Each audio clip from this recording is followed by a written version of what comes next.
জামায়াতে ইসলামীর আমির ডক্টর শফিকুর রহমান বলেছেন, আমাদের প্রতিবেশী দেশ শুকনো মৌসুমে পানি আটকিয়ে রাখে আর বর্ষার মৌসুমে একসঙ্গে সব গেট খুলে দেয়।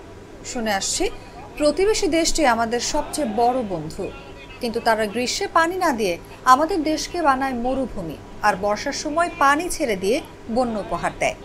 আমরা অবাক। বলে দাও, হে জমিন, তুমি পানি চুষে নাও, তাহলে আর মানুষের কষ্ট থাকবে না। মাহবুব, হে আল্লাহ, আমাদের সামনে যে পরীক্ষা এসেছে, এর মধ্যে এই জাতির জন্য, এই এলাকার জন্য তুমি কল্যাণ দাও। এই এলাকা আলিম উলামার এলাকা। আল্লাহ তাআলা এই এলাকাকে তার বারাকা দিয়ে, রহমত দিয়ে, সাহায্য দিয়ে মালামাল করো।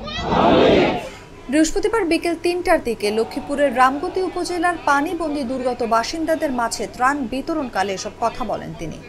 জামায়াতের আমির বলেন, ১৫.৫ বছর আমাদের একটা সরকার ছিল, তারা বলতো দেশকে সিঙ্গাপুর ও কানাডা বানিয়েছে। এ হলো সিঙ্গাপুর ও কানাডার দৃশ্য। তারা বলতো আমাদের নাকি উন্নয়নের মহাসড়কে উঠিয়েছে। তাদের সব ছিল মিথ্যা ও ভোগাস। তারা জনগণের সব অধিকার কেড়ে নিয়েছে।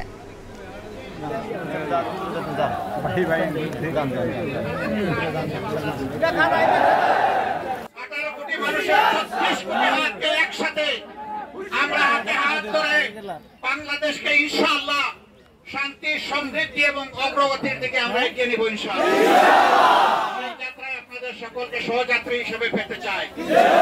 এই যাত্রায় আপনাদের দোয়া চাই, আপনাদের সাহায্য চাই, আপনাদের ভালোবাসা চাই।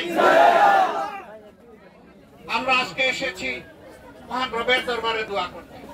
হে আল্লাহ, মানুষকে তুমিই পরীক্ষা দাও। বিপদ আপদ তোমার পক্ষ থেকেই আসে। এই বিপদে আমাদেরকে ধৈর্য ধরার তৌফিক দাও। দেশি পাকা টমেটো আর সিক্রেট রেসিপির কম্বিনেশনে তৈরি প্রাউন সসের বস।